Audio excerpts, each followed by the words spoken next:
Hey, it's John King, and I wanted to record this video to talk through some of the challenges people are dealing with in making their mortgage payments and some of the things you need to be aware of if you are in that position. So, first of all, we're all being impacted differently by the issues that are happening with the coronavirus and the shutdowns. And I want to do my part to help in any way that I can anybody who's experiencing challenges.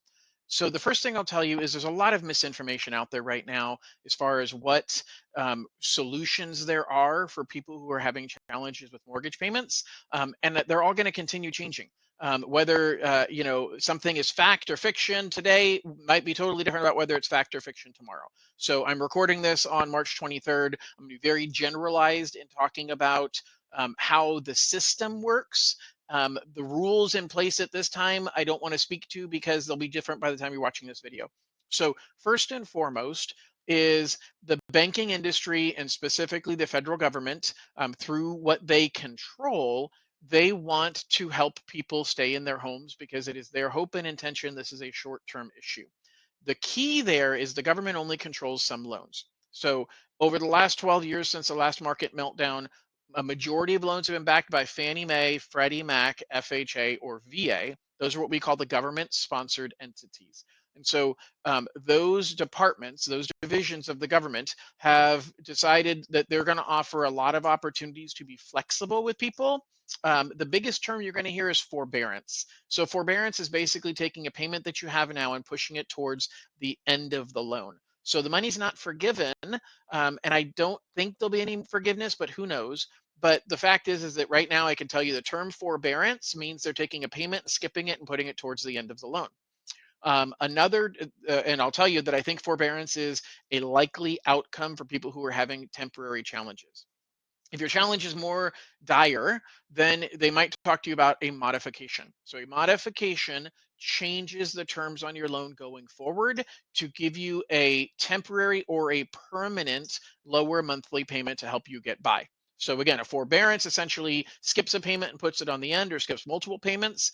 A modification may or may not include skipping payments, but it changes the terms on your loan going forward. You have a different monthly payment going forward versus a forbearance. Once you start paying a payment again, your payment stays the same.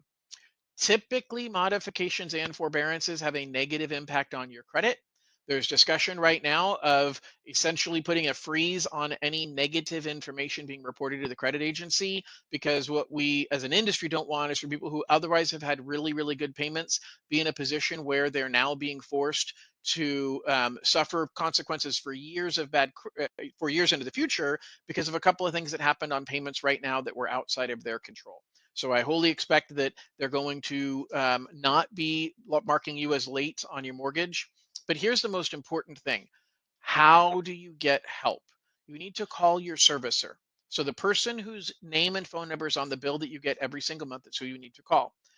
You can call them proactively, but they're not going to do a whole lot proactively. So if you're due for the April or the May payment and you're saying, hey, I'm concerned I won't be able to pay it, there's not a whole lot they're going to do until you are unable to pay that payment.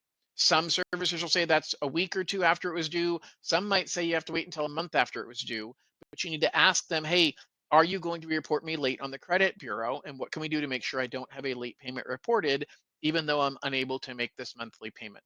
But it starts with your servicer. Talk to them about what solutions they have to help you get through this hard time. And again, if you think it's going to be a long lasting challenge, talk about a modification. If you think it's a short term thing, ask if they can postpone some of your monthly payments and add into the back of the loan, which is called a forbearance. I hope this information helps. If I get any more specific information about things that are changing that can help you out, I will be sure to include that in future videos. And I appreciate you listening and trusting me to help guide you through all of your mortgage needs. Have an amazing day.